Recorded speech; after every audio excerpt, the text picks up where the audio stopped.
Hello, Namaste, and welcome back to Mommy Mantra. I hope you all are having a great time with your family.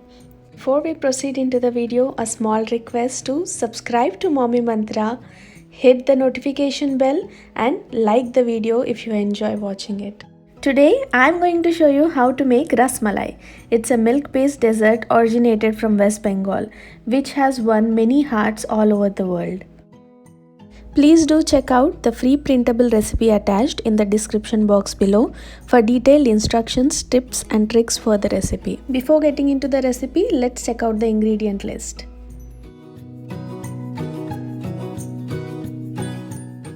Take a heavy bottom deep bowl and add 1 liter milk into it.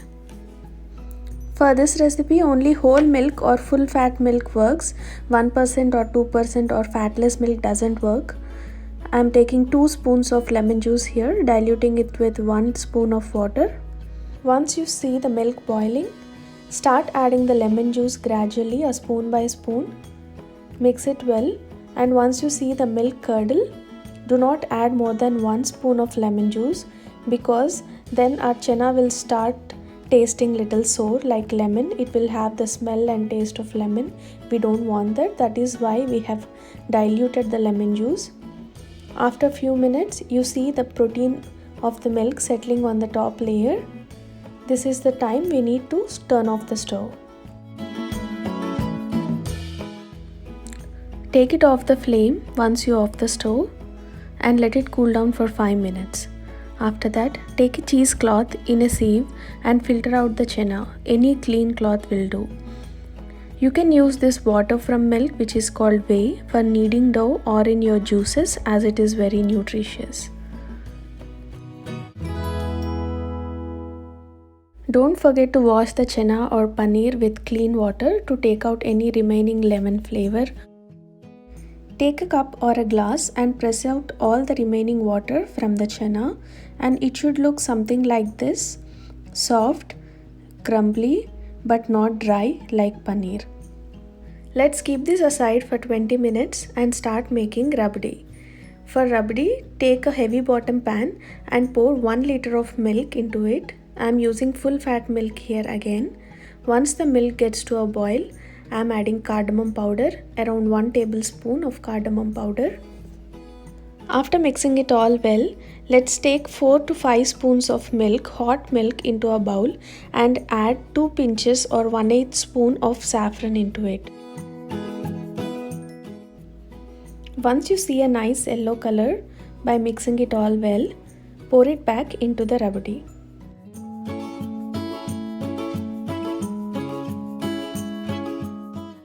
I am adding 4 tablespoons of sugar now. Ras Malai doesn't taste well when it is super sweet, but adjust sugar according to your taste. Once you see the milk reduced in almost half of its quantity, add the chopped nuts. I have used pistachios and almonds here, and grate 1 to 2 tablespoons of khova or khoya into it, or you can use fresh khova, unsweetened khova, and crumble it out into the mixture. It adds great flavor and the grainy texture. That's it, our rabdi is ready.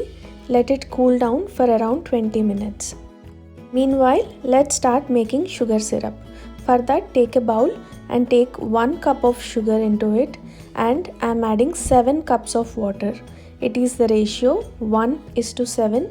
You can also use 8 cups but do not reduce it. 1:7 cups of water. Keep it on a medium flame, mix it up and cover it with the lid and let it come to a boil. Meanwhile, let's start making our ras malais. This is the chana which has been resting for 20 minutes. It is little dry. We have to knead this till it gets a soft, smooth and a dough-like texture. We have to use our palms, give a little pressure, stretch it out and hold it all together up.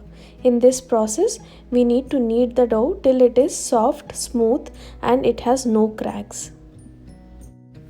It almost takes 8 to 10 minutes to get to the texture as I am showing it in the video.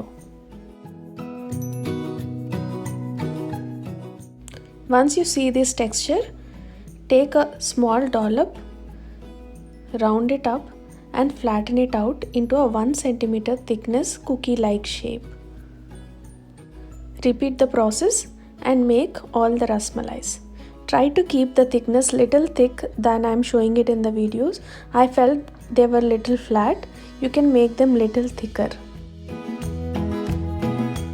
After you have finished making all the rasmalais, the sugar syrup might be boiling by now.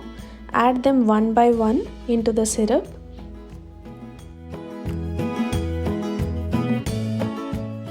Mix it light-handedly with the back of the spoon as I am showing here.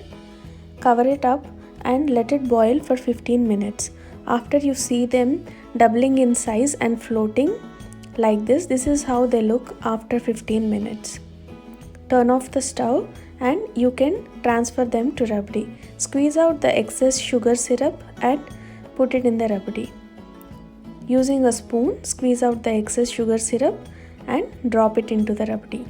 A small tip here, I like to drop the rasmalais into a warm rabdi rather than the chilled one, because in that way the rabdi is absorbed into the rasmalais well and they become really soft. See, our rasmalai is ready. We have to chill it for around 4 to 6 hours in the fridge and enjoy it with your family, and don't forget to like the video. Thank you so much for watching, and a quick info before we sign out. If you are unable to comment or hit the notification bell, please unsubscribe and subscribe. That will fix the issue. Thanks for your support. Thank you for watching and see you all in my next video.